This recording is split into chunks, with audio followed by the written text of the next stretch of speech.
2025 meeting of the Historic Resources Commission here in room 141 at 111 North Front Street. Our next meeting of the commission will be our business meeting on Thursday, October 2nd, 2025 at noon in room 205 next door on the second floor, with the next hearing of the commission still being here, though, correct? To be determined, I do anticipate it being in this same 141 building. Okay, so the next meeting of the commission likely being here in room 141 here on the first floor. Swearing in the staff this evening, Jacqueline, raise your right hand. Do you swear to tell the truth in your testimony before the commission this evening? I do, Jacqueline Lizelle. Thank you. And introduction of the commissioners here present this evening, starting on my far right. Michael Ford. Validation. Cynthia Hunt. Why, didn't Joseph McCabe. Mega Sena. Is there any items for public forum this evening? There are no items for public forum. Okay, having none, moving on to the approval of the staff approvals. So moved. Second. Having a motion and a second, is there any further discussion? Hearing none, all those in favor say aye. Aye. Opposed, abstention, motion passes. Moving on to approval of the minutes from last meeting, August 23rd, 2025. So moved. Second. Having a motion and a second, is there any further discussion? Hearing none, all those in favor say aye. Aye. Opposed, abstention, motion passes. On to applications for a certificate of appropriateness this evening, starting with case number 4204 East Oakwood Avenue. Sorry, Oakland Avenue? I don't think that's not. Yes, right here. Okay, come on forward. Are you all here for 204 East Oakland Avenue? No. Okay. Don't come forward. Okay. We're here for 1:30. We'll come back to that one then? Yeah. Okay. And you're here for 138? Yes. Okay, come on forward. Okay, great. I just heard Oakland, I was like, That's all right. If you could approach, both stay standing for a moment. Okay. You each raise your right hands. Do you each swear to tell the truth in your testimony before the commission this evening? Yes, I do. If you could state your full name and association with the property for record. Mary Steele, owner. Mike Steele, owner. Okay, great. Have a seat. Jackson. This application is for 138 East Oakland Avenue. So the proposal today is for landscaping, hardscaping, and some exterior alterations. So the primary reason that this application is on the commission agenda rather than being able to be staff approved are the rear yard landscape. So typically, the recommendation based on the guidelines is to have permeable pavers, but the applicant would like to proceed with a concrete hardscape, expanding what is currently permeable pavers in the patio area. So at the September business meeting, the commission had asked if the applicant has been experiencing drainage issues and asked further about the rationale for the extent of the non-permeable area. The commission noted that typically permeable paving solutions such as pavers are supported rather than impermeable hardscape, as well as sloping the yard from the home. The commission noted that they can discuss further with the applicant at the hearing. Beyond the the concrete patio, the proposal is generally consistent with city code and guidelines. Regarding patios, the guidelines recommend use of brick, paver, stone, or other masonry material for patios. So the staff recommendation is to recommend approval of application COA 250918 at 138 East Oakland Avenue in the Northwood Park Historic District with the following conditions, and that is there's use of either brick, stone, or concrete, or a different masonry paver for the patio. The staff recommendation is based on the city code CC 3116.13, the standards for site improvements, specifically letter A, and the city code 3116.11, standards for alteration, specifically numbers 10 and 12, and then the guidelines regarding patios and decks, and the guidelines regarding porches and stoops. Thank you. Thank you. The applicant like to add anything before the commission discusses? No, I mean, do you have questions for us specifically why we're looking to do? We will kind of offer some questions. Okay, sure. On the road here. I just didn't know if you want to elaborate on it so far. Well, just the first question about the drainage, we do have a serious drainage problem in the basement, and all of the surfaces surrounding the house grade towards the house. So we're trying to correct that. That's what the purpose of this. And the patio that's there is made out of, we had a aeronautics engineer student living there, and he did the patio one summer when he was bored. So it's been there maybe 3 or 4 years. He got some money from us to get some pavers from Lowe's. So it's not something that's been there for very long. It's fairly new, but it is pitched in the wrong direction, pitched towards the house. I'll open this up to members of the commission to discuss. Yes, I think what we discussed in the business meeting was really, so there is a structural issue with the sloping, but that can be fixed. Right, and the basement, water in the basement, I'm assuming, is also another structural issue with the house that can be fixed or should be fixed anyway.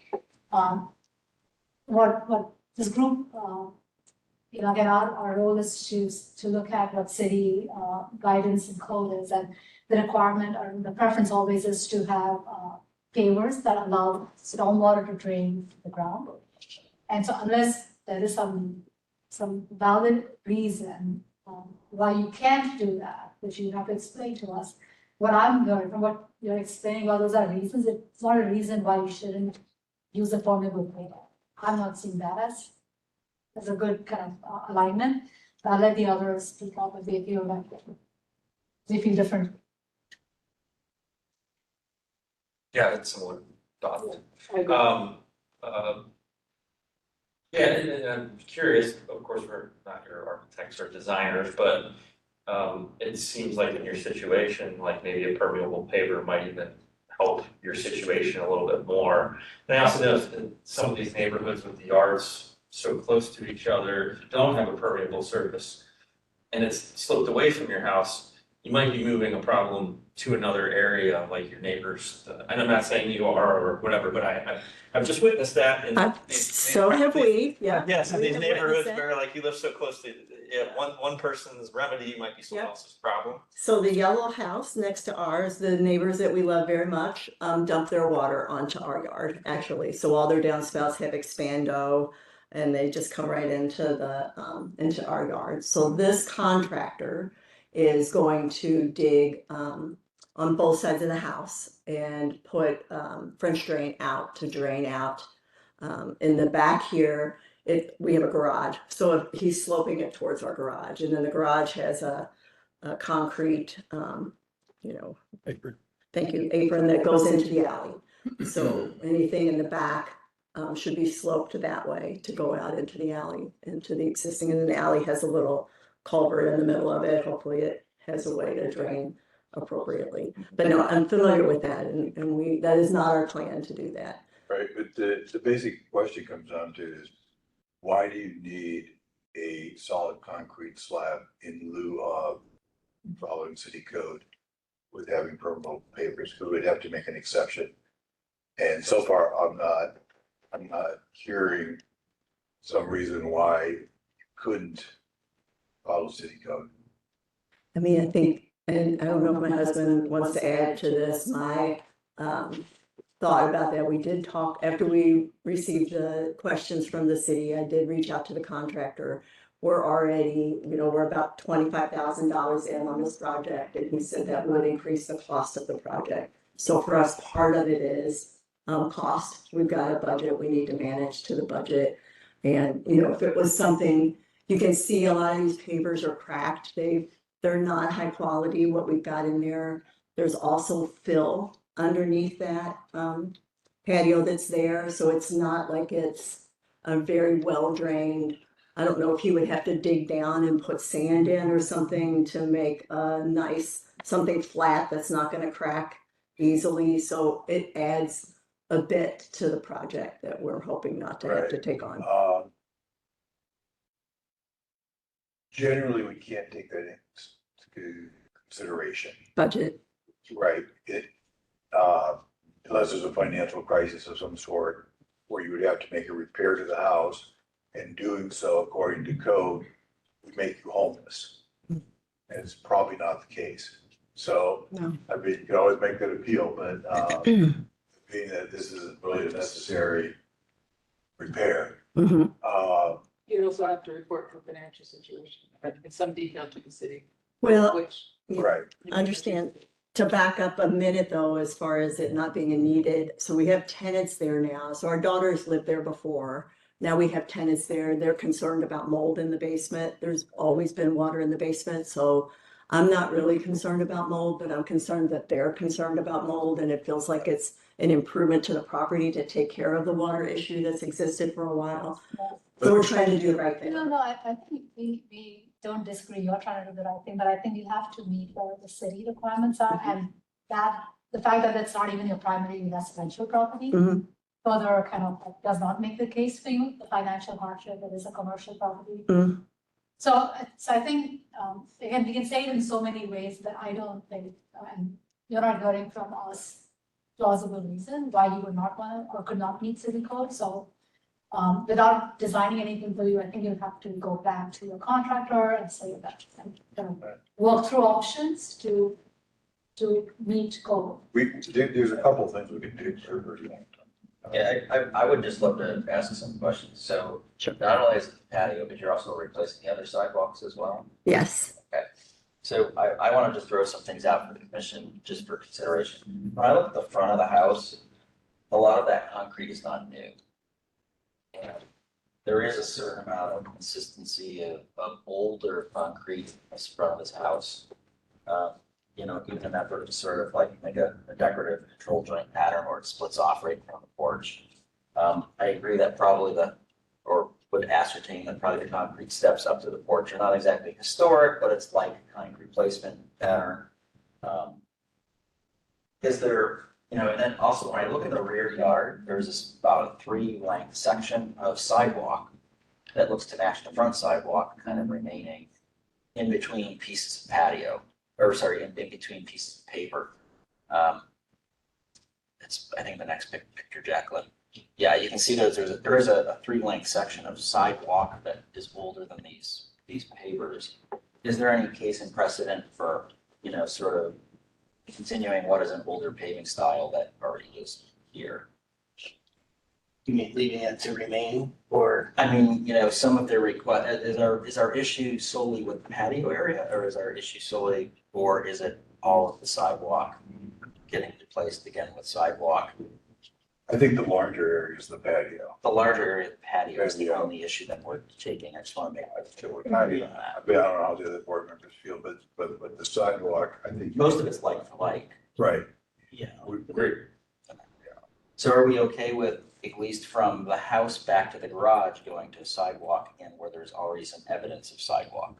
I think that's probably okay with me, and you're gonna pitch that away from your house. Yes. And Yeah, he's got to not track regrade it water too. Yeah. between Sidewalk and the house, so that, yeah. But it's that larger, single, flat paved So it's area. the larger single, okay. I just wanted to boil it down and That's- ascertain what is the Yeah. real thing we're grappling with, and if it is. That's the surface area coming, It's a substantial part of your property, like that patio is pretty big, so, and I get the reason for it, but, so. I think just regrading and having a permeable surface would go a long way towards your drainage issue. That's probably not the only reason you have water in your basement, I'm guessing, I don't know that, but. Yeah, looking at the way they're going to be tying in new French drains alongside the house, I Right. think that's gonna alleviate a bunch of things. Yeah. But Yeah, we're the low point on both sides and everything cants in, you know, Okay. back to the, I mean, in the Right. backyard, it's just a mess Yeah. over there. Yeah, I mean, I guess we're at the point, you can probably read the board or not, but we can do two things. We can vote, or we can table it, or you can say you're gonna do the permanent pavement, and we can then take that into consideration and make the motion that way, and then move it over to staff approval. It's up to you. Well, I have one question. There is a house a couple doors down on the other side, 138 East Oakland, that did get approval from the Historic Commission to do a concrete patio in back, which is part of the reason I didn't think it was going to be a big deal to come and talk to you all and explain why we're doing concrete. Do we know the address on it? it's just before this one, number 4. Is it the house that we have? Or did he stolen, is that what he said? No, what did he say? What was the address again? I'm gonna just double check it, make sure. I think it's 131 One East. is on. Let me just double check it.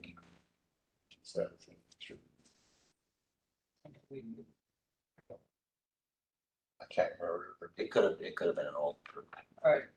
Oh, I'm sorry, it's 113 East Oakland. It's far from that.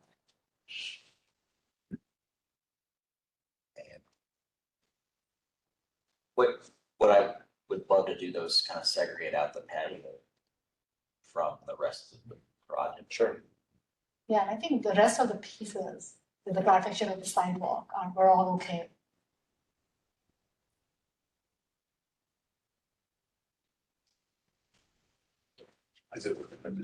You know what? It's.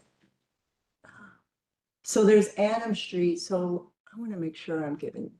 There's 113 East Oakland's what he gave me, but that's Florida, right? I see the palm trees. That might be something. Yep.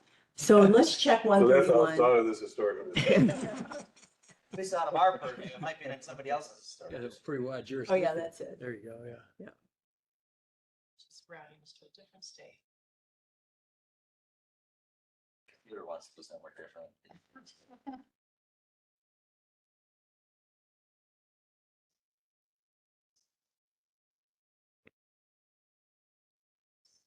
That's not it. It's at the corner of Adams and Oakland. Yes. Great. It should It's be gonna at keep that. turning. Others. Is it that one? No, Caddy corner. yeah, Oh, wait a minute, where are we at? we're 138. I bet it is 131. He sent me 113.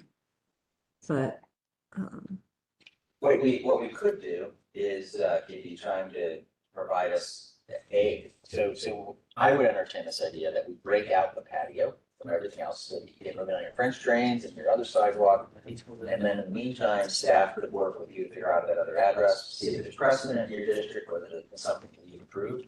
If it was something they did without our approval, we can't control that, that's fine. no, they said that they came in, got Yeah, approval. So, I mean, We if you just have to want verify. to take that one piece and strip it out and then sort of wait on that one piece while you get everything else going, that may help you.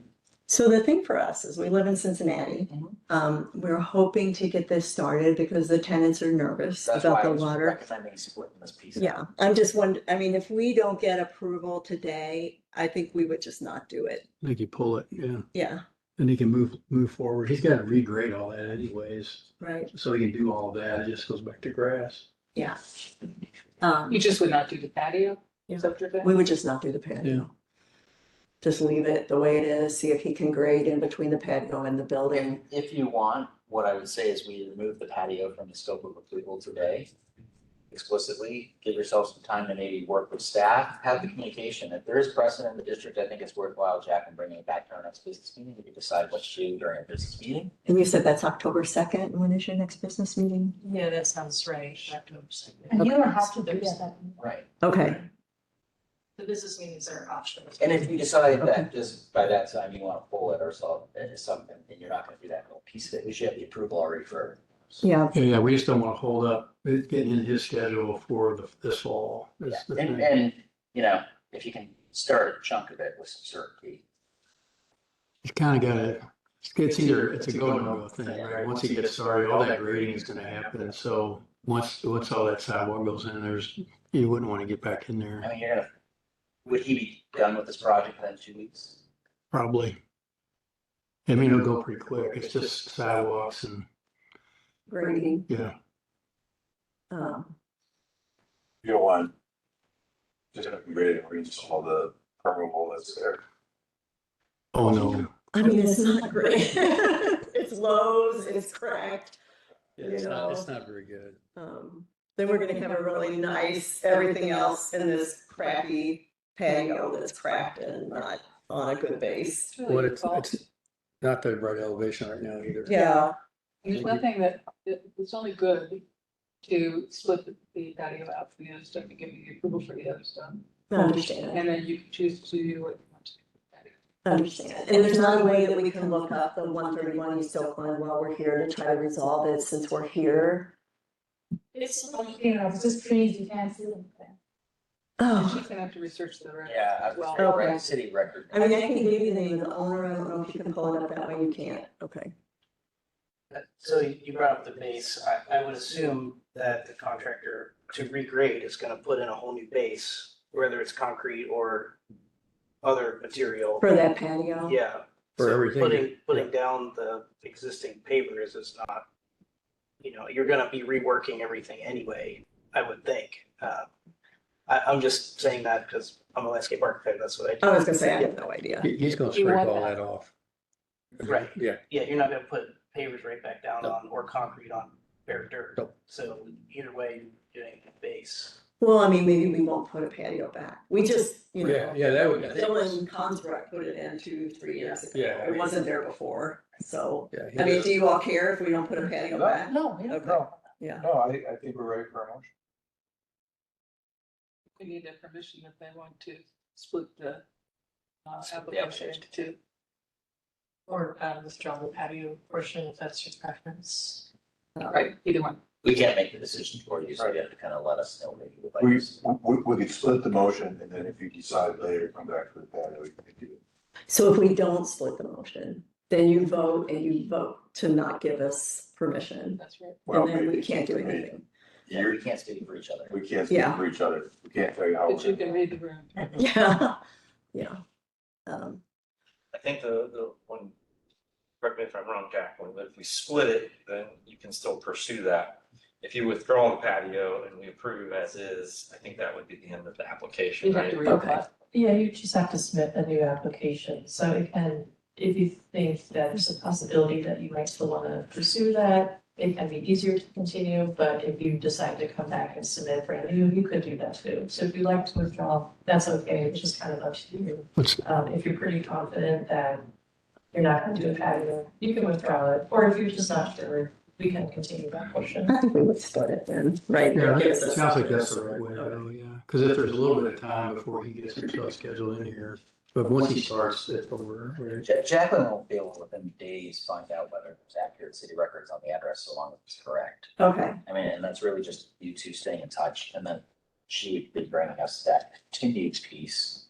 at the October 2nd meeting. Yes. Okay, so no decision until October And 2nd. depending on what is presented to us, that's when it could either have to come against this meeting, or we would do a staff approval. Sort of what we see.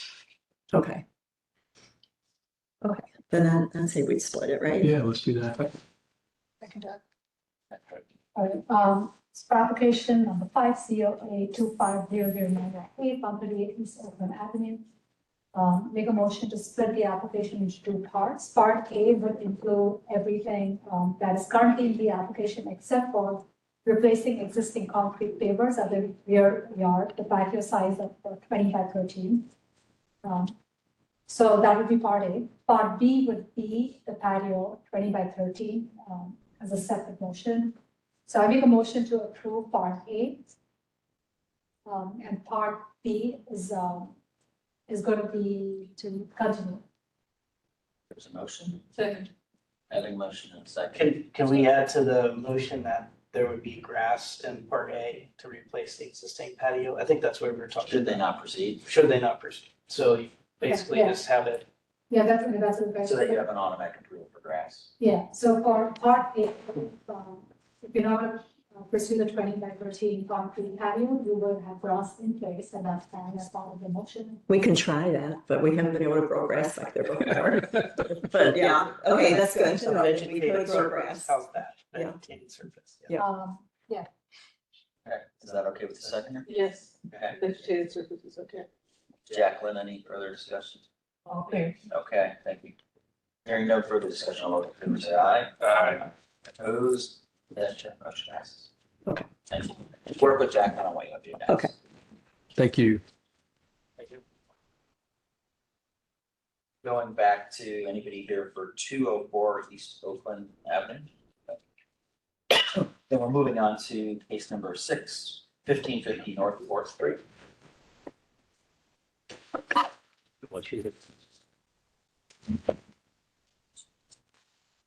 Can I pass those? If you could raise your right hand. Yes. Oh, okay. First. Do you swear to tell the truth and testimony you report this evening? Yes. And state your full name and associated property for record. Yeah. My name is Ho Tong Xie. I am the owner of this property, and the property behind it is the red building. And my role is the owner of the land, and also I am the general manager of this business operating over there. Wonderful. What I'll have you do is take a seat then. And Yes. we're gonna have Jacqueline do her presentation first, and then we will Alright. consider whether we can accept any new materials. Yeah. Okay. Jacqueline. Okay, this application is for 1550 North Fourth Street. So the proposal is to install 7-foot high fencing, black aluminum around the perimeter of the auto business. The applicant has requested to remain on the agenda for consideration of the 7-foot height fence. So the property includes a single-story auto shop set back to the east, as well as surface parking. The current configuration is consistent with the use historically, having included a gas filling station and a surface lot, a store and surface lot, and then a surface parking only over time. So City Code 3116.13 stipulates that fencing shall not exceed 6 feet in height, and that's the reason why this application is not able to be moved to staff approval currently. At the September business meeting, the commission noted that they could move the application to staff approval, provided that the fence height is a maximum of 6 feet, and that updated drawings reflecting that 6-foot maximum are submitted. As mentioned earlier, the applicant has requested for consideration of the 7-foot tall fence. So the staff recommendation is to recommend approval of application COA 250940 at 1550 North 4th Street in New Indianola Historic District with the following conditions, and that is that the fence height is revised to the maximum 6 feet to meet the city code and guidelines. The basis for the staff recommendation is the city code 3116.13, standards for site improvements, including letters A and E. And then the city code 4113.55, special building permits for fences, and the guidelines regarding fences on page 76. Thank you. What would the applicant like to add? Okay. So, can I pass my documents first? Yes. They're just PowerPoint. Okay. Yeah. This is explain the situation we have. Oh, yeah. I should have 6. Sorry. Yeah. I will look on if you pass. Yes.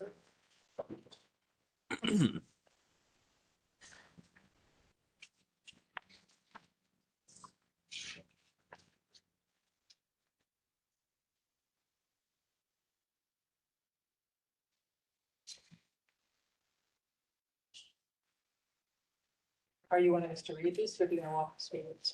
Alright, it's okay. Just for you guys to take a look, know what we are doing and why we're Do trying you to want us find. to read this or do you want to walk us through it? Alright, I'll just walk through it. Okay. Yes. So, this is our, I was trying to get a request for approval for us to build the fence over there because we are a dealership and auto repair shop over there.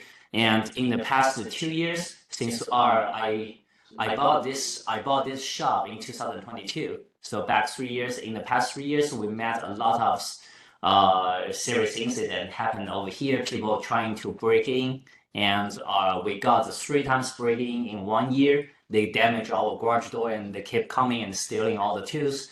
And we also have a couple record gunshots that was happened right next to our shop. It's about like 1 foot from our shop. And we also have let me see here. So we used to park right now you didn't see many cars over there. It's very strange and weird to us because we're a dealership. We're supposed to have many cars over there. The reason is we used to park many cars over there. Last year we parked 10 cars along the street, and we have 2 bus stops right along the street. And there are some kind of teenagers. They come to the bus stop. They jump off the bus and they jump on our cars and step on that and damage 10 cars. Wow. And we report I have the videos, and we report all the things to the insurance, and our insurance company, they said they are teenagers, so they're unable to do anything to pursue their responsibility for the damage. And if we want to go claim our loss, we could submit that, and we did that things, and they said they're unable to they only able to recover our loss because due to their policy, and they think this is something we parked the car over there. It's not their fault, their responsibility to cover that. And even though they didn't pay us anything to cover the loss, they raised our insurance the principal from the $5,000 a year to $37,000 because they think we're living in a danger zone. And all the things happen. And about 1 month ago, that's why I started to apply for the application and coming to this meeting. About a month ago, if we go back to the Columbus Police Department's records, you should find a report that we have 3 guys, we have 3 people, they bring the weapon and they break in our property and living inside. So I didn't know this because I live in another house, and our neighbors saw their things. So they told us, and they called the police come here and to try to cut the guy, but we didn't find them. They run from the back doors, and so due to the serious situation, and so we're trying to apply for the fence to cover this property. We want to make it a safe zone and a nice property to operate the business. Because currently, it's a bad loop. Keep doing this. We live it like this one, and we're stopping to the nice car over there, and people think, okay, this is a trash location. This is not a good place. So they will treat it not seriously. They will just try to break it in. And if I try to make this one nicer and nicer, get it better, then people will stay back from doing bad things to that place, and everything will become better. And that is what that is my purpose. And due to the I do get a couple conversation with the building and zoning department. They're crossing the street. We have 3 meetings with them, and they said they approve us to build the fence up to 7 feet, because that's the new city laws. The standards right now is 7 feet. Above 7 feet, they need us to show some kind of evidence to prove that the structure is strong enough to stand over there, not falling down. And I also went to the University District Commission, which is on the North High Street, and they said they're gonna approve me on the 7 feet because that is the city code requires. And as long as I'm not getting above the 7 feet, they are fine with that one. And the last step I need come is here to get approval from this. And I talked with my wife, speak with the Jack on the email, and we do know that the historic district they wanted the fence less than 7 feet. But the reason I still insist to try to get approval for 7 feet because we did a research on all the property nearby, and I attached the couple picture and the map that showing all the fences has been built nearby my property. They are less than 50 meters from me, and I try to make my building look exactly the same like what they show in that district, so people don't feel weird and people can get used to what it looks like. And I also bring my colleague here today, and we're taking the picture because we want to show the height of the. We cannot just show the picture and let you guys know how high is the fence. And this is my friend, and he's 6 feet tall. So he's holding his ID to show that, to show his height. And from the picture, you can see that almost every fence building in that area in the historic district, they're above 6 feet. And so we know that we are located in a corner zone. So we don't want to block any view of the traffic they pass by. And it's okay. Yeah, it's okay. They know you're 6 feet. Hold on, actually a process issue. So I do need you, because you've introduced him, I need you to actually come forward. Oh, yeah. I need you to raise your right hand. Okay. Sure. All right. Do you swear to tell the truth in your testimony before the commission this evening? Of course. I need you to state clearly your full name and associated with the property for record. All right. My name is Zi Xiao, and I'm the employee of this company. Okay. And yeah. And you are 6 feet tall. I'm 6 feet tall. Yeah. Yes. Okay. I just need you to be part of the record here, not just a vice mayor. Oh, yeah. Lucky you. Yes. Yeah. Yeah. Jack Lee, have you looked at the map here? Are these within the historical district, do you know? I mean, some of them look older, but some of them do look new. I think you make the point. That if we've approved taller fences, I don't remember approving any of these, but, Yeah. Yeah, there might be, This was the only one I think we did approve was number 3. Why did you put that so tall? Is that one around a school? It must have been a similar reason as safety. The question I have is, is 6 feet not enough of deterrent? Actually, it's not enough because when we look back our camera histories and we record the people trying to break in and still they're all about the 6 feet and or sometimes or if that was 6 feet tall. Yeah, it kind of similar to the normal height of the people. People they might think, okay, if with a chair with something, I can easily to flip it over. But if that was one head above them, they will stop in getting that. And that is one part reason. The other reason is I totally understand how important I need this fence. And based on all the conversation I talk with the contractors, the cost they build a 7 feet fence, it's just slightly less, about 5% above than the 6 feet cost. Sure. Yeah, so if I could get something to secure my property, I would rather to try to be the best way I can do. Got it. I'm very worried that 7 foot fence is not gonna do the job for you. It feels like you're putting a lot on this fence. And it Yeah. feels as though if someone wants to get an extra foot of fence is not gonna do that.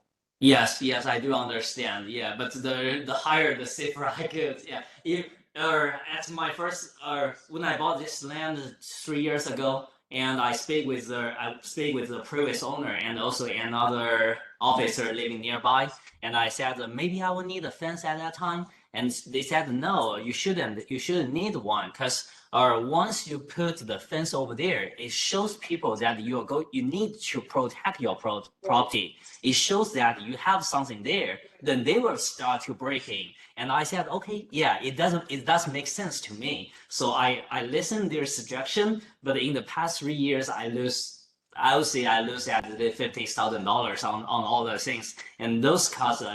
I still pay the fees to the ADT, pay to my insurance, pay everything, but they're unable to help me to protect the things.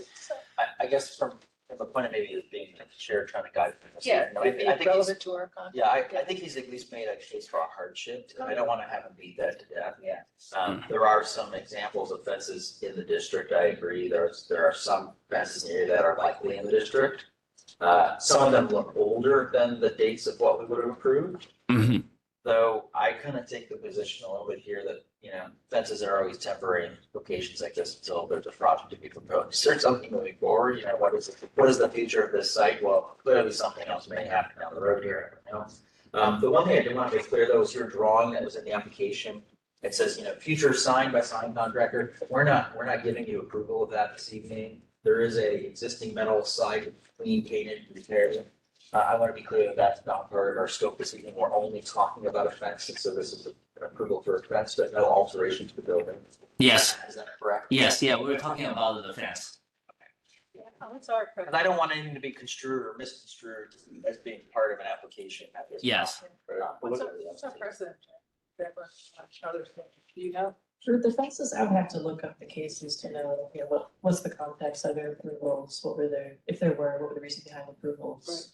So if this had come in as a 6-foot fence, we would have never even seen this. Is that a true statement? I think I'd probably still bring it before you because it's, an unusual circumstance. You don't always have front facing fencing, but it would be recommended for approval because of the property. That's what I was wondering, because I don't know if I fully understand the extent of the fence, but if we're solely just looking at the height, I guess I just want to make sure we're only talking about that aspect of the fence. We were ready to move to staff approval if it were 6 feet. Got it. At the meeting, and because it was 7, we thought, Yeah. we should all look at it. I think he does make a good case. Well, and also that there are two fences that Yeah. must have been approved in the historical district. If we could get approved, the fence we're going to use will be exactly the same like the Ohio Expo they use. They're using the 7 feet, the aluminum black fence, and that is also matched to the other fence near our property that was used by the police department. Number 3? Yes, we want to use the 7 feet, the 7 feet on that one. So it will be, I think in my opinion, because I don't want to damage the view of the historic district, and I think that with all the neighbors, looks like it will match with what it shows. If people driving down from the 11th Avenue, they driving all the way from our property to the expo from that direction, they will see the similar view on the street, and they don't feel it's odd. Because I'm not going to try to use any like wood or something strange views and to make people feel differently.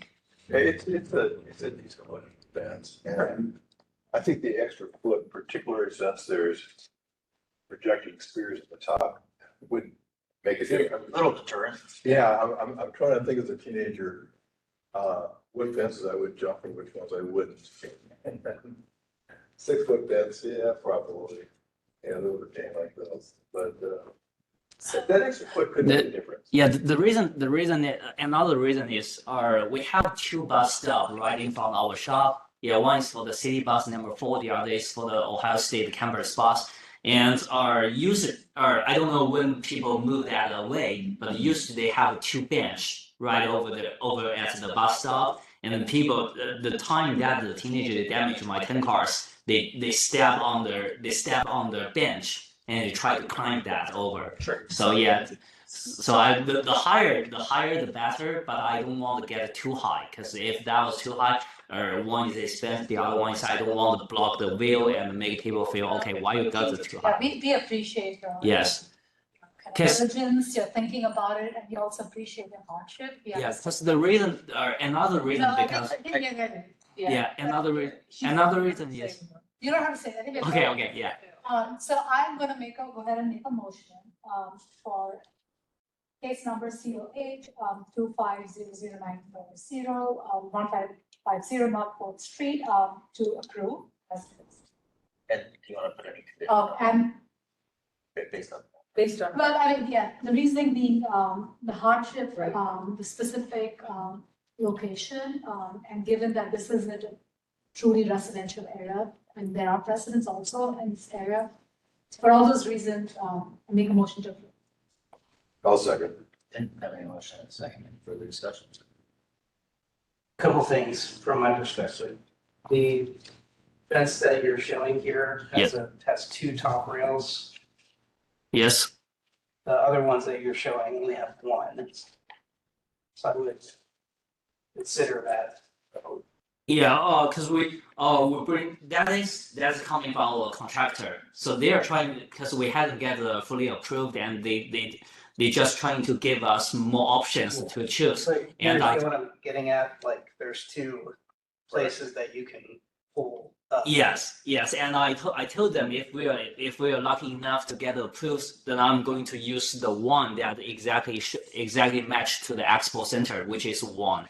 Yeah, which is 1 layer. I think it's critical to know which fence you are using. Yes. Part of approval, but. So which one is? Or it will be the expo one. You got the 3 pictures that showing with Z and right over here, and we're going to use that. When we look at this one though, at this touch sheet, which one of these is it?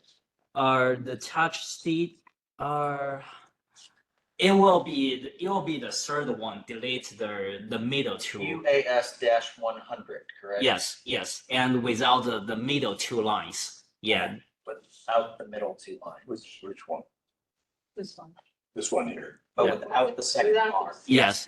To the bars. the Yeah, horizontal. only 1 layer of the bar. If you go to the last page, is the one that the expo center using. Okay, so we're gonna put yeah. this on. That was for the gate. We have to put that on Yeah. record, so make sure that you use what we approved.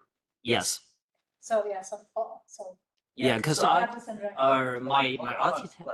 Yeah. Have this on record that the approval is, right now for Ultra UAS 1000 Industrial, and while the image shows 4 bars, the applicant's,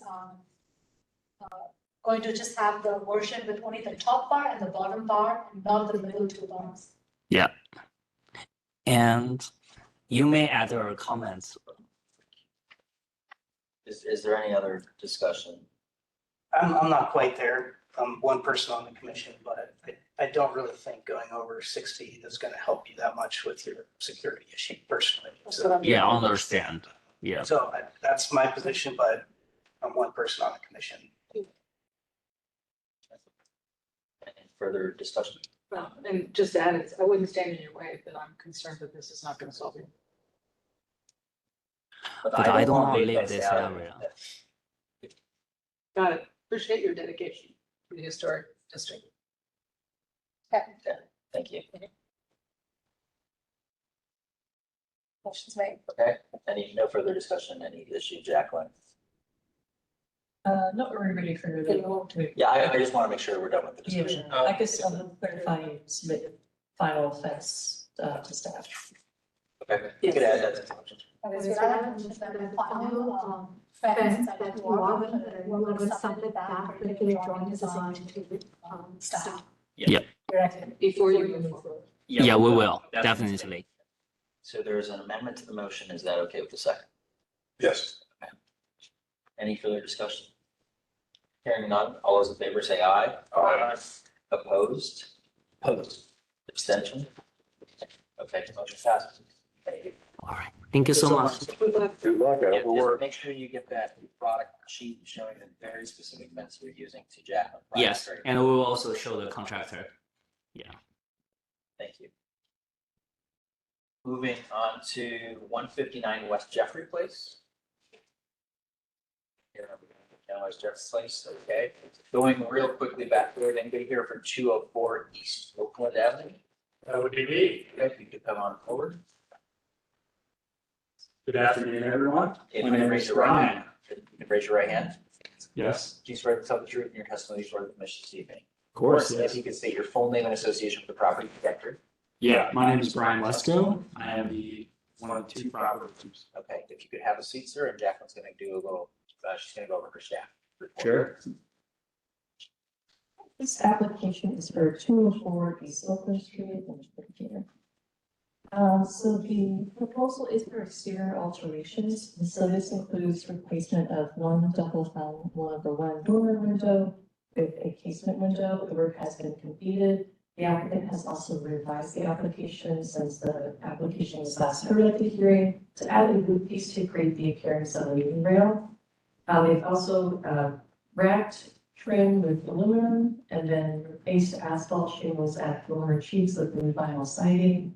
Replace the front porch fascia fan with synthetic material, removed and then possibly replaced porch lattice, installed decorative shutters, and then exterior painting for wood or non-wood work.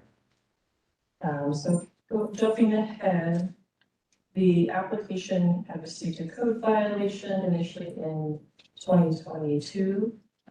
Replacement of windows in general is approved in 2022, but then some of the dormer windows did not match the approval. At the May hearing, the commission had noted that there would originally have been slate on the side of the dormer that the asphalt shingles had represented, and that this detail is found in other historic homes, so can support replacing unapproved vinyl siding with asphalt shingles or slate. The commission noted that prior non-historic shutters were removed for several years, so to bring back into compliance would not be able to support adding an inappropriate feature back with new and not proportionate historic shutters, non-historic historic shutters. They note that there appears to be a large piece of flashing that is sprinkled and wrapped over the sill. The commission noted that the flashing should not need to come all the way down and cover the sill and so detailed, and adjusting the flashing should be an easy fix. The applicant noted that they can remove the shutters and the flashing wrap and ensure either the sill is uncovered again or reinstalled as wood. The commission noted that they understand the point of the functionality of making a dormer window a casement. The proportions and dimensions of the casement window that have been installed are off. The casement window together with the approved window creates an obvious mismatch that sticks out, drawing attention. And that there's likely a better solution to accommodate additional egress that is desired at that location. The commission can only weigh on the proposal and options that the applicant submits. The commission noted that they could support a window option that matches what is supposed to be in place while allowing to have that egress at that location. And the commission was able to continue the application to give the applicant more time to vet a solution. So the applicant has submitted a revised application to propose adding a wood piece to the casement window to create a meeting rail. So staff notes that the window meeting rails at the top of the bottom sashes meet or line in that same horizontal plane. So recommend that the offset remain horizontally rather than vertically to avoid the appearance of a partially open window. Staff recommends continuing application COA 2500102 at 204 East Oakland Avenue in the Northwood Park Historic District to allow the applicant time to revise the application to meet city code and guidelines. The basis for the staff recommendation is the City Code 3106/2011 standards for alteration, specifically numbers 2, 3, 5, 6, 11, and 12. And then the guidelines regarding purchase and stoops, windows, dormers, and shutters, and then the guideline amendments for window replacement. Thank you. Okay, what would the applicant like to add? The main concern here, as I understand it, is the dormer window. And when it comes to the dormer window, we have a casement window that is currently in there. The priority, as I see it, is safety. And then after that, we have the aesthetic of the home since it's in a historic district. So the thing that makes the most sense is to create the appearance of a double hung window. And I'm willing to explore that in any way recommended. I think the way that makes sense to me is to add a meeting rail, whether that be on the inside of the window, the outside, or potentially both. We could also offset it to give some appearance of depth as if there were two panes. Yeah, I think that it makes the most sense for safety and economically to keep the current casement window. So I've taken the time to draw up the three scenarios I just described. We could add a meeting rail on just the inside, on both sides, or we could offset them. And that's the material. I presume you have access to that on the iPads? Yep. Okay. And then just for clarity, the sides of the dormers are being addressed and these other things are being addressed too? We can address those as well. It is, yeah, so I guess we used to have shingles on the side of the dormer and now we have siding. So I would. Going backwards, I wouldn't be surprised if maybe probably had slate originally there, right? And then that went to shingles because somebody shingled it with the slate. Oh, okay. Yeah, it's a design aesthetic that you'll find throughout Columbus where slate was applied to sides of dormers. It's pretty typical. That makes sense. Yeah. So would you like to handle the conversation on the window and then move on to the next thing? I mean, do we have an actual proposed solution in drawing? Yeah. Or in detailed form? For the window. That thing. This is, yeah, this. Right there, it's behind you if you don't have it. And which one of these options is what you're proposing, I guess? Currently, I think it is, yeah, it says as is. Currently, I have added a meeting rail on the left. On the inside of the window, I'm willing to add another one on the outside to give it some more depth, or I could even offset them, which would, I think, help give the appearance of a double pane. So, and perhaps there's another solution, but this is what made sense to me. I worry about option number two. I mean, both of your options. The problem is what happens when you hit the end of the window, the left and right hand sides of the window. Double hung is a rectangle, right? It's a full rectangle going all the way around.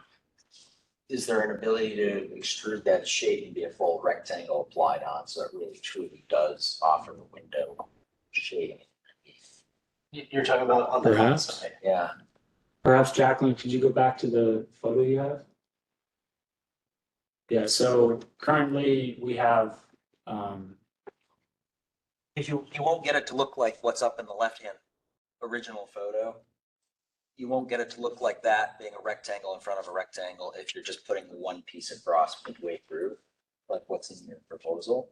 yeah, so with so to address that, it does look like on the top photo that there's, a rectangle in front and then a rectangle kind of set behind, like just a few inches. Yeah. I think that we could possibly replicate that feeling with a third option of my drawings by offsetting two different. But you pieces still of have this wood. problem that when the piece comes to the corner, goes all the way across into the corner, it's gonna be noticeable that it goes back in. It's just gonna be a piece, you're proposing just to add a piece here. It needs to be a piece running like a picture frame. It's like, yeah, picture frame at a time, not just the Right. one horizontal piece, the whole frame. Okay, so it seems like we might have forgotten that we have a casement window installed so that we can be compliant with egress code. Otherwise, this would be a double hung window. Right, there are casement windows that do look like double hung. Yeah. That we have approved in the past, which you did not explore earlier, I don't know. There was no approval on this. There was no approval, so you did it without coming to us. Did you come to us before doing it? We would have suggested, or somebody would have suggested that you purchase that window, which is normally installed. So we're at the point here, you're trying to replicate a window that was inappropriately installed. Do you understand what this solution, how that would work? That you would do basically like a frame and install that, and that would give you your depth. I could make a rectangular frame and put that on the outside of the window Yeah. out of wood. I could, yeah, I think that kind of makes sense. Because then it would give the appearance of what's happening at the top, at least when you have that thickness running around the whole thing. That could work. Yeah. I mean, that seems like it's the best retrofit. Sure. And probably from the street, you wouldn't be able to tell much difference. And it seems like it's the best solution. It would also, it would actually be easier to do on the outside because you're not gonna, where it abuts the side frame, you're not gonna have to get that all angled in and get it all working. It'd be a lot easier to do. It would look more. that we need to see it from. Yeah, there needs to be an updated diagram staff on that. Yeah. And then, the kind of the following piece is that, again, just observe the nuance. This piece here sits in front of these pieces. So, right now, because that piece is gone, you see that there's an overhang and an overhang and an overhang. When you put this piece back, it needs to sit the crowd of everything else. I see, yeah. I think when they extruded that aluminum, Yeah. they just added an extra feature to the aluminum. They just bent it 2 more times. So Yeah. maybe we could replicate that too. And actually, where they did a really bad job on abutting the two, that extra piece won't kind of hide that. Yeah, So it will actually look a lot better, particularly from the street. okay. What does the commission think about the I like where this is heading. There's just one thing that's still tripping me up, and it's the relationship of that depth to that depth. I still feel like when you look at the two, are they still gonna be two separate things? But look at the It window. looks like double the width.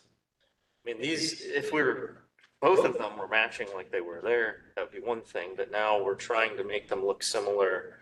And if we're maybe getting partway there. The other disadvantage you have is the window's open, because when the window's closed, on the window, it nests into the sill a bit, right?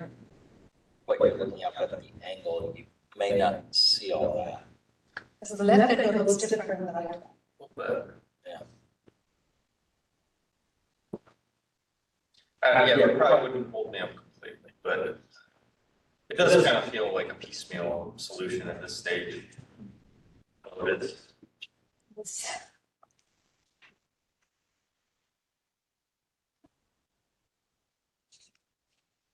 So we're gonna go to the applicant's gonna do a new drawing. Yeah, I think the applicant needs to submit a revised drawing. And then the applicant still needs to propose what you're going to do for the sides of the dormers. Are we? I mean, I don't want to see, we can't suggest what you propose as a solution. We're not your architect, we're not you as a designer or you as a property owner. So I think we need to have you come back and say, I'm going to do X on the side, here's the product I'm going to use. I could try to match the shingles. That would be one idea. And the other idea would be just be willing to keep it as siding. Yeah.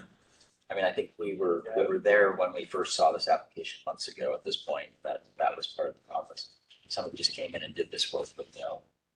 Yeah, I'd just recommend looking at the original and trying to replicate the detailing there. But really, I mean, like the other commissioner pointed out, it is the specificity of the pieces, like that sill, and then going to a brake metal that completely eliminated all that detail. So then I'm on the same page as you. So- I'm not happy that we didn't replicate that Okay, detail either. perfect.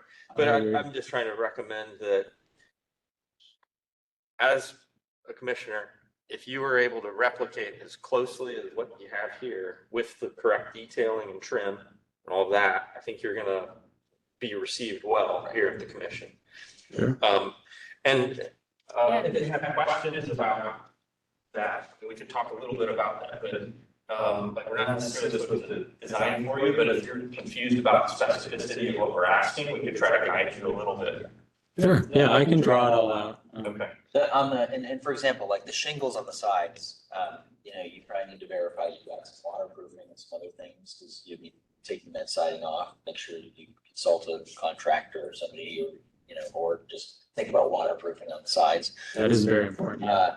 But, you know, we have an approved shingles list that staff can point you towards, which suggests types of shingles and colors for historic districts. That way you don't have to reinvent the wheel. If you're presenting that, that may help you get there quicker. Okay.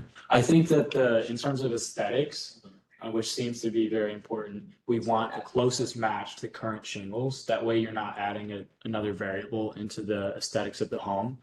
Is that That's Yeah, fine. that would be the right direction, yes. okay?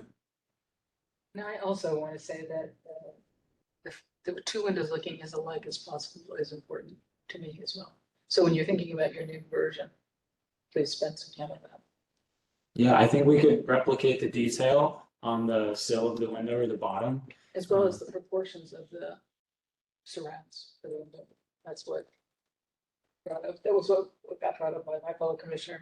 Now I can't unsee it, so I think it's important that you spend some time on that. It also might be good to get a picture of this dormer with the window closed, both of them Yeah. fully closed. That's what I was That might, gonna say. that might. Okay. And even if you want to try mocking something up, by the way, temporarily, on adding this picture frame, you know, bring us a picture of it, see, you know, that may get you there quicker even too. Sure. For the picture frame, the variable that I'm trying to decide right now is how thick do we want that picture frame to actually be in terms of the pieces of wood.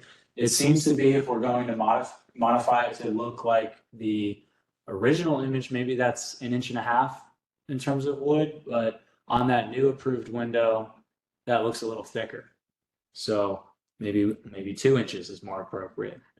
I don't think I think the depth is the The important. depth is the important part. The width is as wide as you can be around all four sides, right? You know, that's, you want to frame that out on all four sides in a rectangle. Yes. It's equal to what you already have. And the depth is probably, I don't know, Well, you can't get too chunky, otherwise you're gonna be sticking out of the frame. right? And so you can't be sticking out of the frame, so it Right. may have to, I mean, you have to go up there and measure it and look at it, but, because you need a little reveal of the entire window frame, because it has to step back, so you may end up doing a 3/4 of an inch and hope it looks good. And at the bottom where it goes in to touch the glass, maybe that one's thicker. You'll have to, you know, look at it and go, am I getting the look out of this? And use Jacqueline. And use what? Use Jacqueline to review stuff. Sure.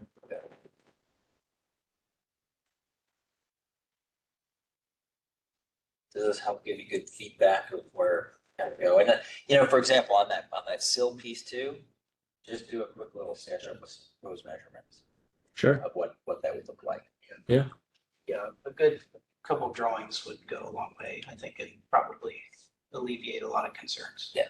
Okay, I can do 2D drawings That's pretty all right. easily. Is that fine? Fantastic. Okay.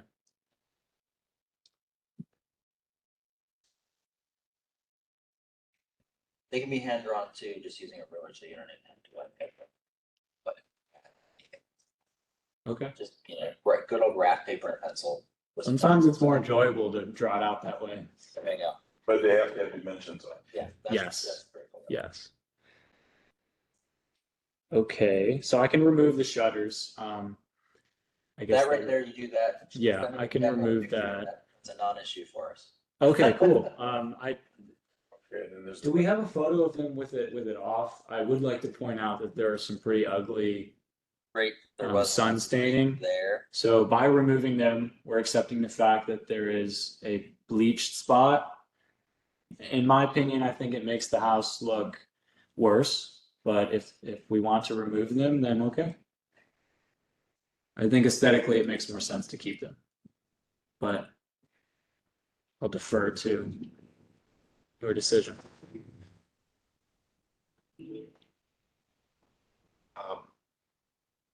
Yeah, my preference is for the removal of the, at some point, this house will be repainted and, whether that's now or whatever.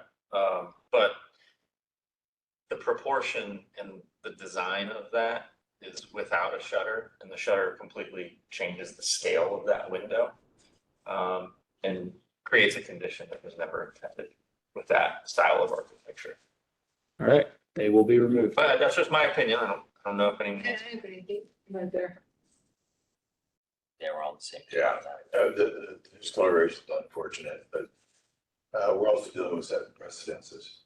Because if we let one house have it, then the next person says, oh, wait, I want shutters like he's got. And so we need to be consistent. It's consistent with the period and the design. Right, and consistent with past rulings. Noted. Any other questions? Otherwise, what we'll do is we'll continue this so that we allow you time to just come back with. What about? materials. Sure. I mean, Okay. are there any other glaring issues that you'd like to bring up? Yeah. I guess we have to talk about the overhead part of the porch, the header of the porch. Sure. What's the issue with that one, if you could remind me? It looks like it was wrapped in what? Vinyl or aluminum or? I don't know.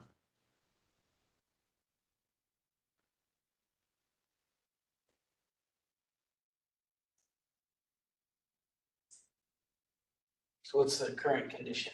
That's the bottom photo here. The bottom photo is old and the top photo with the red annotation Yeah, is as it currently is or as it was recently. okay. And that's like a vertical vinyl or something in there. I do not know what it is at all. It's not wood though. I have no clue what it is. Or the application, says that there is some synthetic material, so let's assume it's not wood. That's the information we have. Okay, that's all I've got. What I would suggest is probably if you could go on the side of the house, pop a piece of that off, see what it looks like, and maybe figure out, is it something you can just pop all that off and make it? Refinish it. Yeah. Do you want that to be aluminum, which is the No, previous photo? Well, it was it aluminum. was aluminum. It looks like it was wood in the previous photo. No, it was Down here? that's aluminum. Yeah. Well, if there's aluminum underneath there, documents the photo show us. That's how it was before. I know, but if you took a little piece off of that vertical stuff, something, a spot where you could put it back on temporarily, take a piece off, see what you got underneath, bring us a photo. Sure. In the case that it is the same aluminum, do you?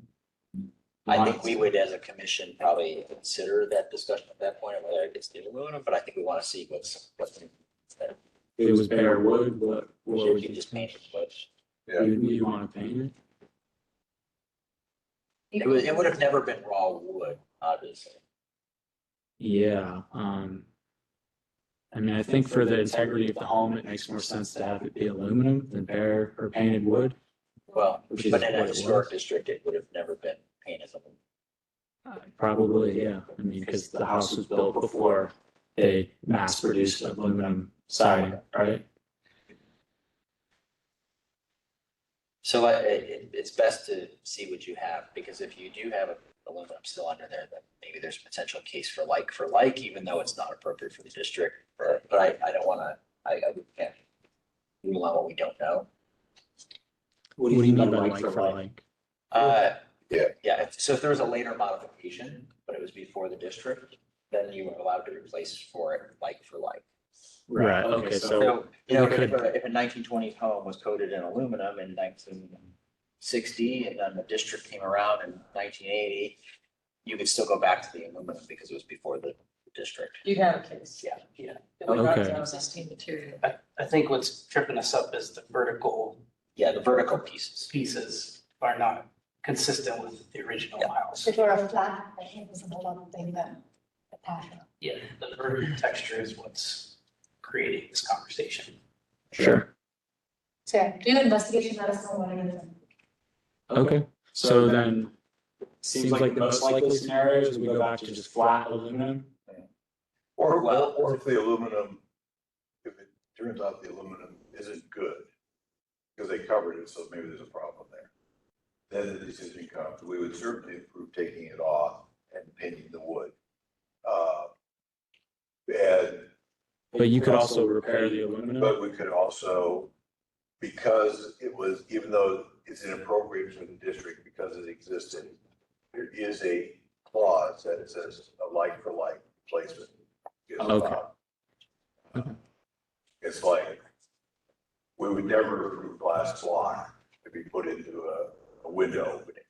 However, if that got put in 1953 and it's there existing and one got cracked, we would then be able to approve it as a like for like replacement, even though it's inappropriate. But because it was there. But it's not automatic, it's still be a special. Right. Just make sure you know that. And as an architectural historian, I'm having a lot of trouble imagining that it's aluminum everywhere, so that's why we would like to see a picture. So I don't want to say to you, yes, it's likely we can mean aluminum, because I'm not gonna say Yeah. yes until I see what it is. Yeah. I just make sure you're clean on that, so you don't feel like we're telling you something now and something different later. Right. So you're gonna continue this? Yeah. There's a motion to continue that hearing. For application number for CEO 2560122 forward, so we're now making a motion to continue. Second. Which is, who's the seconder? Yeah. Okay. Any further discussion? Hearing none, all those in favor say aye. Opposed, abstention, motion passes. Thank you for the lively discussion. Work with Jack, so if there's any, once you get your shutters off, send her a picture, that's off her. Okay, sure. There's some things that you can do, kind of proactively here. Let's move it in the right direction. Cool. Thank you. All right. I did send these drawings beforehand. I didn't know if you received them because you did not respond to the email, but had you, we could have iterated it some more. Do you want me to send that beforehand again? You have to work with Jacqueline to make sure that in before the date that's required. for the Okay. submission date. Okay. All right, thank you. Is there somebody here for 159 West Jeffrey Place? Nope, hearing none. We that one, and we will move on to our central applications. 157 Rustic Place.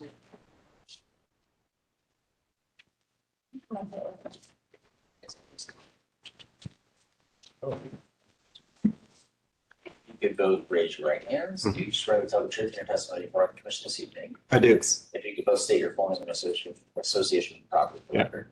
Peter Kraniak, principal at Rogers Kraniak Architects, and I'm 6 foot tall. Drew Williams, associate with Rogers Kraniak Architects. And you're not. I'm not 6 foot tall.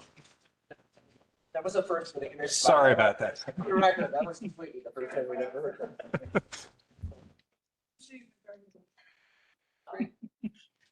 Okay, this application for 157 Rustic Place is proposing new construction, some exterior alterations, roofing, landscaping, and hardscaping. So new construction, construct a new 2-story addition, a new single-story addition, arched porch and deck at the rear of south elevation. The porch would have a wrought iron handrail, cultured stone piers, wood-clad columns, and curved standing seam metal roof and patina green. There would be a deck which would have a composite railing, decking, and fascia board siding. Exterior alterations include altering the existing enclosed rear sunroom with new shake siding to match the shake on the main house. We'd be adding casement windows and composite fascia board siding. To replace areas of deteriorated shakes on the house as needed with new to match and to paint. To replace existing casement windows with new casement windows from the approved windows list. to replace existing rear doors with new. For roofing, to replace existing skylights on the rear enclosed sunroom roof with new. To replace the existing asphalt shingle roof with JDF Royal Sovereign in the weathered gray color. So that shingle's on the roof list, but then the weathered gray is a different color from the roof list. To install new copper half-round gutters and downspout to match existing. And then for landscaping, hardscaping, to install a new wood fence gate near the southwest corner of the home. To install new paver patio and new boxwood shrubs along the south edge of the existing enclosed center. So this property includes a 1930s 1.5-story brick English cottage-style residence with an attached integrated garage and a garden shed. So for general for windows, staff recommends photo documentation of the windows, both for replacement, particularly from the inside. That way we can identify if the existing windows are not historic or if they are historic, whether they can be repaired. And then if window replacement is approved, staff recommends the windows quote for replacement. Windows quote will typically include the measurements of the rough masonry openings and the measurements of the new windows. And they also show the style of each window that will be installed. So at the September business meeting, the commission requested cut sheets for the stone and cap of the cheap walls be included. The commission asked that a physical sample of the composite railing be brought to the hearing to allow the commission to evaluate the material. The commission asked that context photos showing the visibility of the rear area be included. The commission noted that they may be able to be more flexible for alterations due to the rear location and having limited visibility.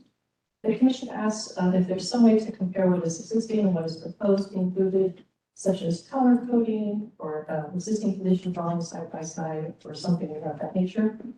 So in response to the business meeting feedback, the applicant has submitted additional materials, including side by side existing condition and proposed drawings, as well as product material sheets for the stone sheet wall and cap. With this being a conceptual application, the commissioner should offer design feedback that can be utilized by the applicant to further refine the proposal for review in future HRC meetings, so no action is required. The basis for the staff recommendation is the city code 316.11 standards for alteration. Specifically numbers 1, 2, 3, 4, 5, 6, 9, 10, 11, and 12. And then the guidelines regarding new construction, patios and decks, porches and stoops, windows, and then the guideline amendments for window replacement. Thank you. Oh, yeah, I like that. Walk us through something. Yeah, I'll walk you through, let's start with the windows. There was a time when the boundary for this historic district changed. And at that time, this house was not a part of the Historic Resource Commission review. The owner changed some of the windows. They replaced the windows with Marvin Ultimate in the upper story of the front and 2 sides of the house.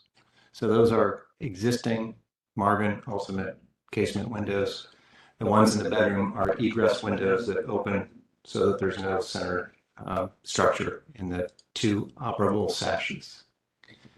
The project will transform the rear of the house pretty significantly. If you have looked through the comparison of existing and side-by-side modeling, you'll see how we propose to create additional space, replace the deck. The deck will be about the same size, about 10 more square feet than what the current one is, but it really transforms the living space that they have in the outdoor space. The curve of the covered porch is related to the curved dormer windows in the front of the house. Those are currently green. They've been painted through the years. And so we're replicating that color with the arched standing seam metal on the new porch. The windows that you see on this elevation, on the rear elevation, will all be new Marvin Ultimate to match those windows that were replaced on the upper portion of the front and their sides of the home. The exterior material, this house has some really nice 12-inch exposure cedar shakes. They're not cheap, but we're going to replace any that are damaged with authentic 12-inch exposure cedar shakes. And then the exterior of the south additions will also be covered with the same shakes. You asked for the material for the railing, and we have the actual product here. It's a TimberTech system that has a composite cap rail, and it has composite vertical posts and horizontal. This white structure that you see here is not the configuration because the cap rail will go over the entire top like the drawings show. The color that we are choosing is actually this, it's called khaki. And then the cap rail is the same material as the composite deck material on the deck. We're also using the same material on the face of the deck as the surface of the horizontal portion then transitions down. It's better to see that in the drawings. Jacqueline, could you pull that up for us? And I can pass this material around if you'd like to see it. Sure. So those horizontal, go back to the model. I think that model shots were easier to see. Yeah, so the horizontal bands that you see in the front of the new deck, we're going to carry those over on the sunroom. The sunroom was an obvious addition at some point. It adds a nice horizontal plane, I guess, above which the railing system will be placed for the porch, and then the sunroom shakes will be. So that's, I hope, a helpful explanation of where the design is at this point.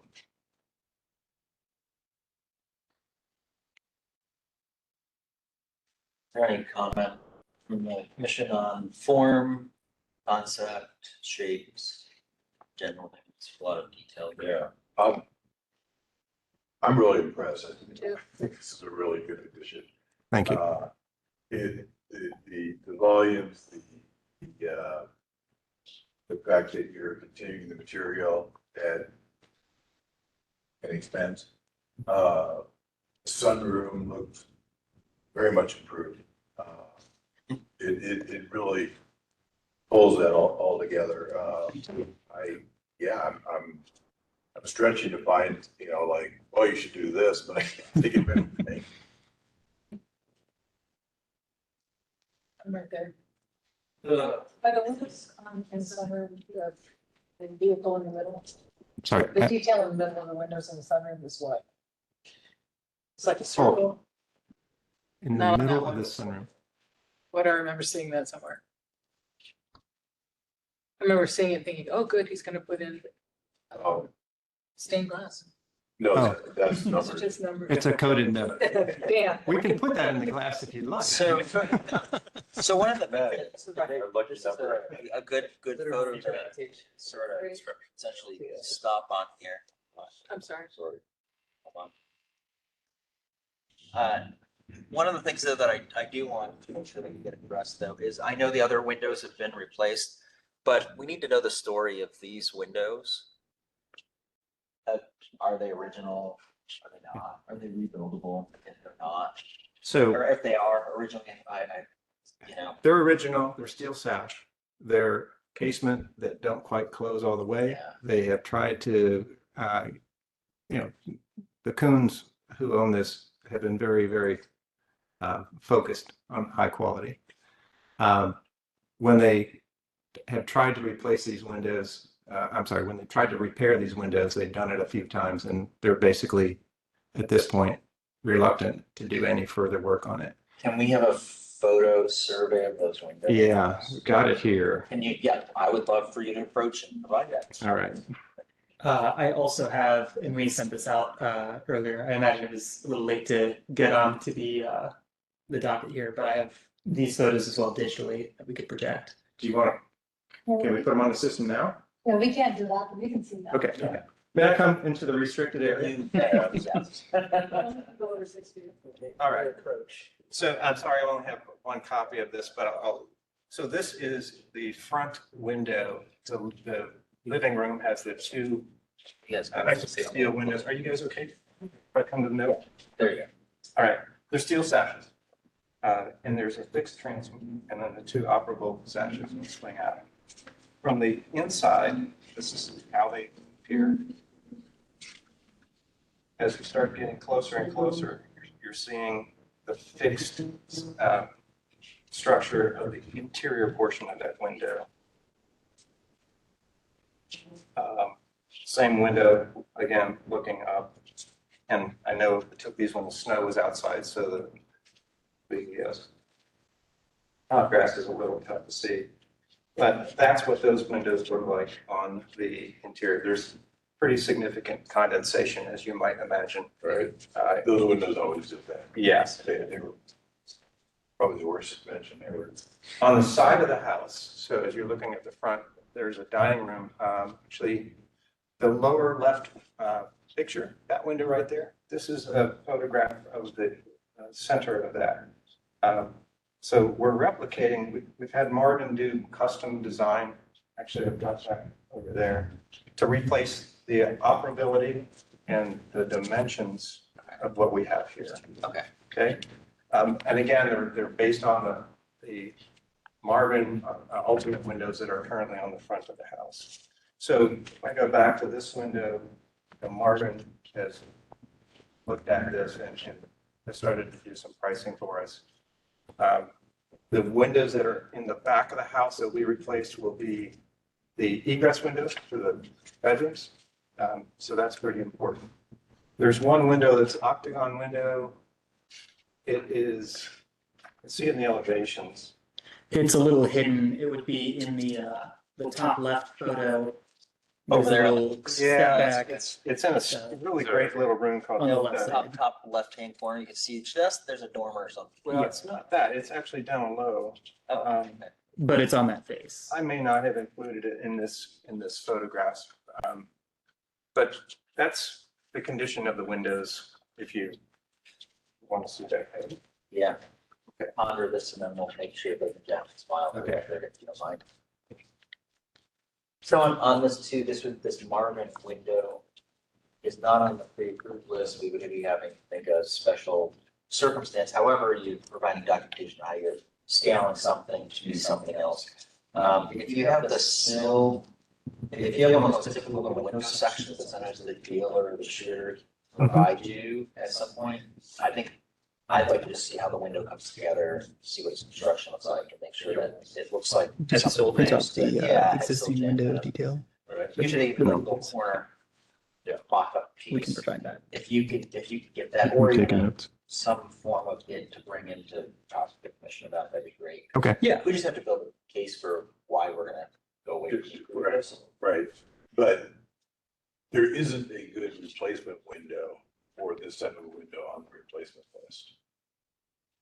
Is this a test kit? Yeah, so we. Yeah, there's one or two's out there, but they're very commercial product, right? Yeah, oh, but, right, well. It's in the binder. Test case, the black one. Yeah. That's not on the list here.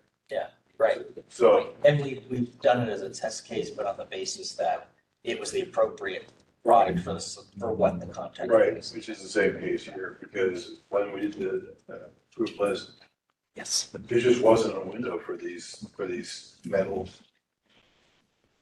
And if you expand your window survey to include all the windows you're going to be replacing in great detail, and really get pictures of the decay and conditions of things that, previous repairs, areas where, probably the rock has gone through on the sash windows that are just not repairable.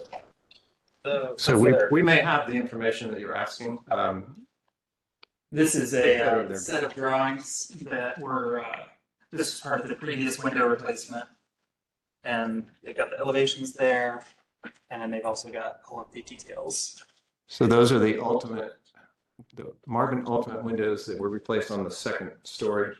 9 of them were replaced at that point, and we're going to be matching those. There'll be a total of 25 new windows that we want to match. What I would ask is you to just come up with a comprehensive packet to submit to. Okay. As part of this next final, really, moving from concept to a final. Okay. Did I hear you right? You said that this particular window was created by studying Yes, proportion. exactly. And this was a custom products Yes. by the company? Yes. And can you talk a little bit about the other windows? Are they all being approached in that same manner? Or is that not necessary because some of them are more standard? So again, it's easy to do the comparison with the elevations or the model. The custom size for that window, there are 4 windows in the living room that are custom that have that configuration. Sure. There's an octagonal window that has the same configuration as the octagonal. Yeah. There's a window in the garage. Actually, go back one, please. Thank you. So in this elevation, the middle window on the first floor is actually a garage window. And it's a cheap window. We're replacing it with the Marvin casement window to match the other Marvin casements. And again, we can give you all the dimensions for these window by window basis. But that would be a change in the configuration of what is there currently. It's just a fixed panel. Sure.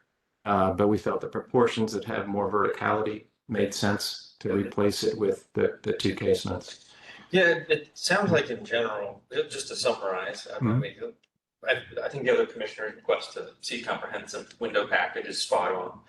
But the gist of what I'm picking up is that the attention to detail that you guys are giving to match what's already there, as well as to replicate the existing detail. I think that's probably above and beyond anything we would have on the standard window list, right? Yeah. Plus, this type of window, there isn't a good match on the standard list. So they always end up being test cases. Yeah. Because when we put together that list, we couldn't find anything out there that was equal to this window. Right. So most of them on that list is your typical, German village, Tony village home. Not this. Not this. Yeah. And I do want to ask you a question. So if you go to the elevation of the house.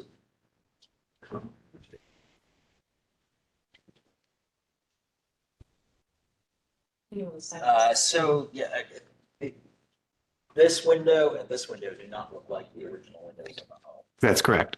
Is there a reason we're not replicating those? Those are 2 bathroom windows. Actually, the one on the left will be a bathroom converted to a laundry room. The one on the right of the center gable is the bathroom. The current configuration allows for very little ventilation. There's like 3 panels instead of the 2. Center to, And you can't even open the other 2. So we didn't want to replicate what we felt was not a great I understand existing you don't want to condition. replicate it. The struggle is that we always require windows to look the There you same go. on replacement. That's a good way to look at it. Yeah, and that is a little worrisome that we're kind of, even these do not truly there's a loss in translation of intent that's happening here between these windows and those windows You could here. argue that this is a new build side, new street facade on the south side. And what I particularly like about the design is you have much simpler detail and volumes on the original house. And the new houses and the new addition is a very, to me, modern interpretation, sensitive to the original, but carries it forward in a really nice way while being complementary. I'm not troubled by that for that reason. The other thing, Joe, is the egress windows for the bedrooms. Right. So having those casement windows as egress windows work very well in the bedroom. I just look at, like, for example, we just had an applicant in here on an egress window. Yeah. Who didn't get it right, Mhm. and we're letting, a window go from looking like this that we know is original to looking like that. And I struggle with the commission not equally treating each applicant fairly. Right. It's not against your design, Mhm. or if this was a new build, I'd say, yes, I love it, if this was just a straightforward A or B. But I have to look at the context of, I like, guess- I have the original material right I'm here. looking at it as one. And on an addition, I have no worry about, okay, it's an addition. I want the addition to look like an addition, read like this is new and that's historic. I do struggle when I have the original material though, and that's, Totally valid. And I think in the past, we've always done that. If it's an existing window, we're replacing it, we want to keep it as accurate to what it was. New stuff is new stuff. Right? Mhm.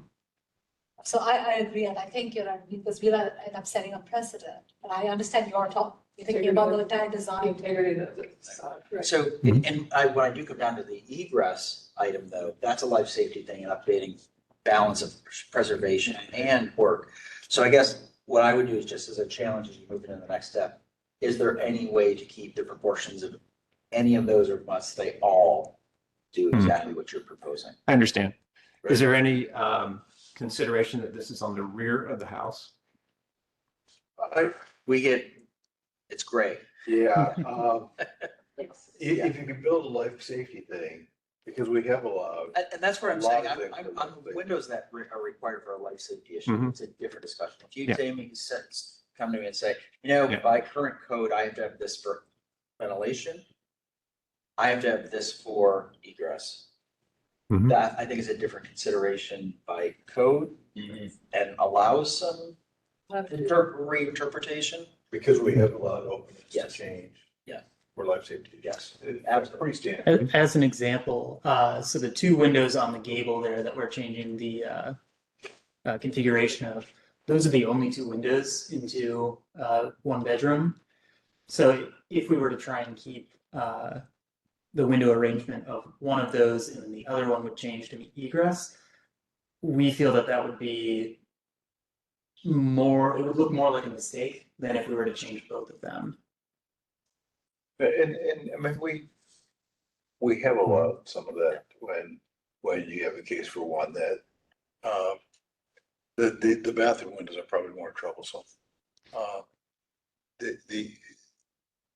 The opening size on both of them is changing or just on one of them? The opening size is remaining the same.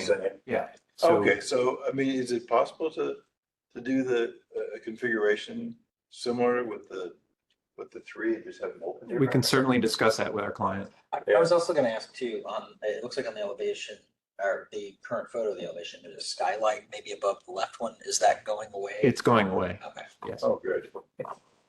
just gonna We're- ask. Actually, we didn't put the there's two skylights that will be on the sunroom that are not in. Hey, you didn't put them in the model. No, that's, So there's three skylights. So we're I actually didn't make the replacing minutes. the two skylights that are in the sunroom. And the second floor one's going away. The second floor one's going away, yes. But you're replacing ones that are there already? Yes. Correct. Okay, that's not a problem. Just make sure it's in the drawing, so it's. Yeah. Sorry. It's on the, It's in the elevation. You could still have them open, one's is narrower than the other one or something. yeah, let us look into that. Okay. Can we look at the elevations again, Jacqueline? And if you can, especially for things like the windows, not every detail has to be perfect on mom, but things like the windows have to be used. Because this group will find it. So all the new addition is either the cedar shake or the composite. There's just that limited amount of composite horizontal banding. That's correct. Then the balance of it is all cedar shake. Is there any other material application? I think on the original house, there's maybe a stone or. There's stone in the front and in the rear, the piers that support the two porch columns are stone to match the front. Okay, got it. Is there circle in front? No. Okay. And then it also looks like the old edition of the sunroom looked like the profiles and trim details and all that were maybe a little off. So it looks like you're rectifying that and trying to bring that back to the original house. So we are replacing the non-operable panels of glass with casement windows so that we have consistency of the vertical proportion of all these windows working. And actually, we can do that within the same openings of the sunroom.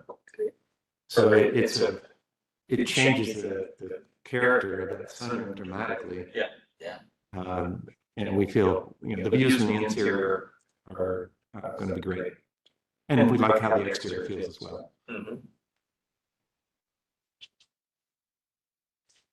We didn't mention that the gutters and downspouts will be copper. to match those that are on the front of the house, but those are code notes that you have probably studied in depth.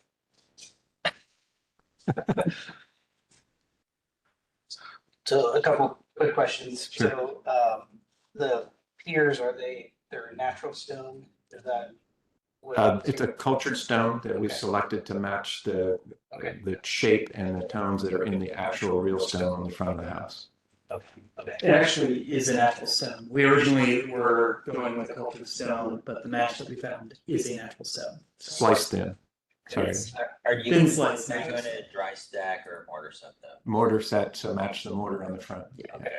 That actually, that That makes clarifying. That makes the product look so much Yeah. better than Yeah. mortar set. Yeah. And the original house has massive butter joints. We need to replicate that. Sure. And then, are you gonna have a landscape treatment in front of the composite? So there will be some boxwood hedge in front of the sunroom to replace the boxwood that's there now, because we know that'll be damaged during construction. Because I think like your skirt board will Mhm. basically go away with your. With the landscaping. Right, so I would just show something, because we have to have something for that. Okay. Landscape plan of some kind. So that's good. I think the treatment of the top rail of your railing helps a lot. I think with the composite stuff, what trips me up is like the caps that come through. Yes. So I think that makes sense, and we have approved a system recently, I believe, so I think we're okay there. But I think that's a good way to minimize the glossiness of that, where the top rail kind of pops through, and you got those kind of odd caps, so I think that's a good strategy for that. Thank you. And I appreciate having the side-by-side existing up the poles, that's Mhm. great. Yeah. Okay. Thank you. Sure. Thank you. So, Appreciate it. Yeah. so we then will be providing additional information. It sounds like mostly it's the windows, window by window by window, and a landscape plan. Anything else? Okay, I think it's windows and landscaping. Yeah. great. Thank you. I'll see for this.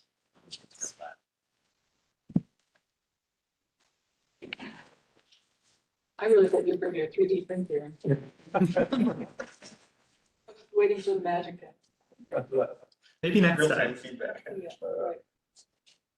Okay, moving on to the next application, 1708 Brighton Road.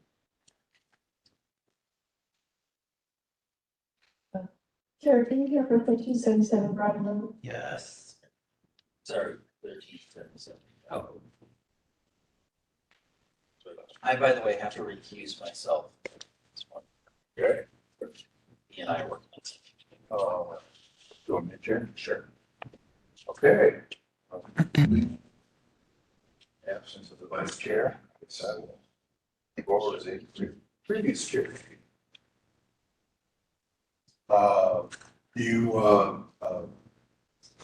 Yeah, do you swear to tell the truth in your testimony this evening?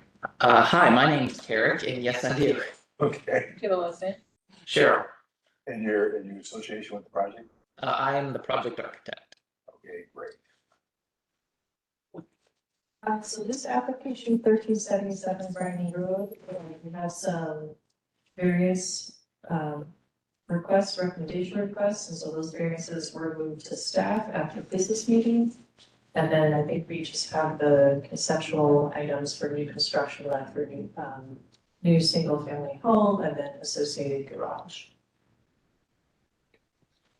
Okay, you want to add to that? This is a two-family. Okay.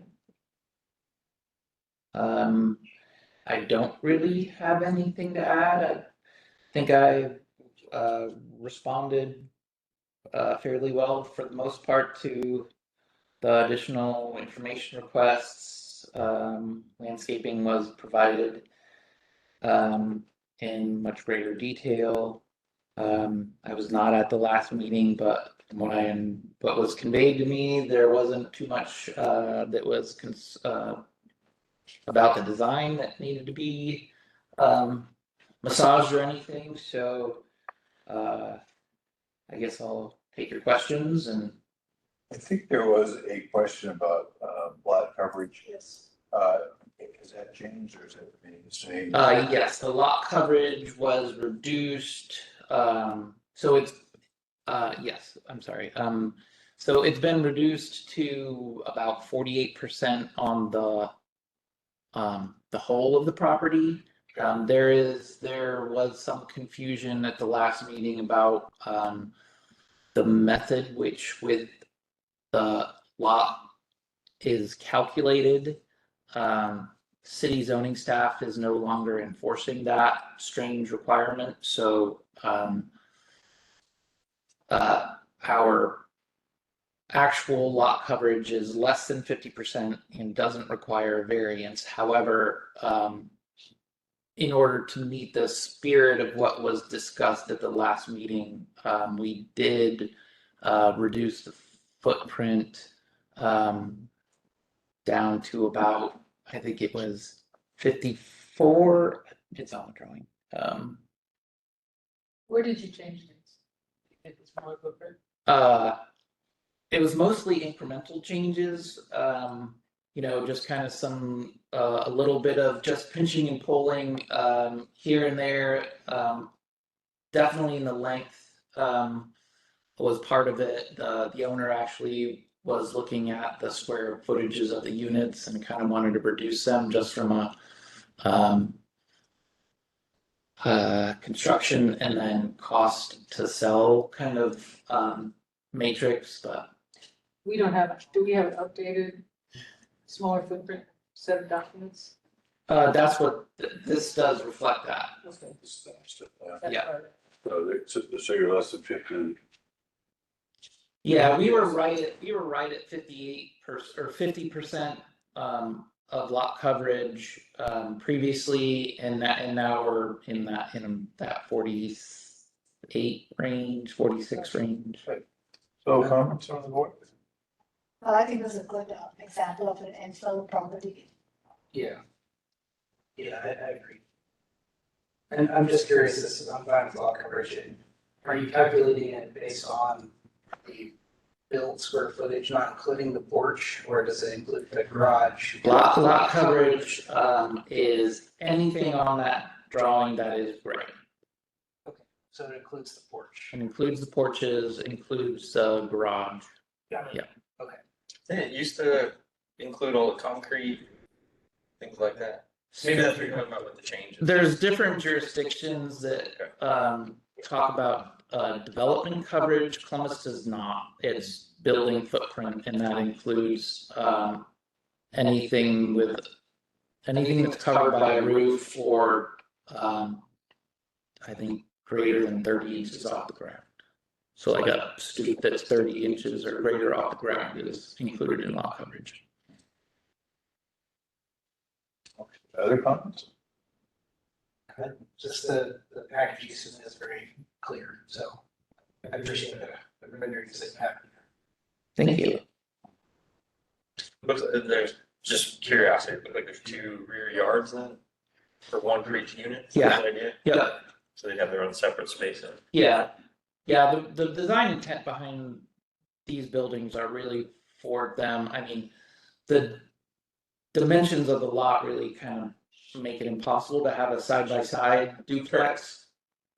But the intent is still to have each unit have a very clear front door and a very clear back door, so that it feels kind of like a side-by-side or operates like a side-by-side, but the bulk of the square footage is either, is more front to back. Right. Yeah, I agree with the other commissioners. It's together, good documentation. Projects are good, we don't have much to say. I've been doing this for a while, so I try to learn. Okay, if there's nothing else, I'll turn the meeting back over to our chair. Are you gonna make a vote? Take a vote? We don't vote on conceptual. This was for action. It was submitted for action. Oh, this was submitted for action, okay. Yes. It was submitted for conceptual. It was? Yes. Cause I re-uploaded, remember I re-uploaded and he told me to make a new one? Yes, every time you have a conceptual application, you do a new conceptual because the other one closes out. Okay, We could change it to action though. Yeah, if you feel. If we feel there's enough there, okay. Clyde retaining the chairmanship. Yeah. Is there anything that gives you pause, Jacqueline? Anything you feel like you need more clarity on? Just checking. Nothing that jumps out, so if we're all comfortable. If you're comfortable in taking action. Yeah, Okay, Emily wants to make a motion. Sure, why not? For case number 10, COA 25-00852-1377 Brighton Road. Commission moves this application from conceptual to motion for action to approve. Second. There's a motion, there's a second. Is there any further discussion? Okay, all those in favor say aye. Aye. All those opposed say nay. Okay, the motion passes and meetings turned back to the chairman. great, thank you very much. Jacqueline, any items of new or old business? No items of new business or old business. Having no items of new or old business, I'll entertain a motion to adjourn. so moved. Second. Having a motion and a second, all those in favor say aye. Aye. Opposed, abstention, motion passes. Meeting ended here at 5:53 PM. Thank you.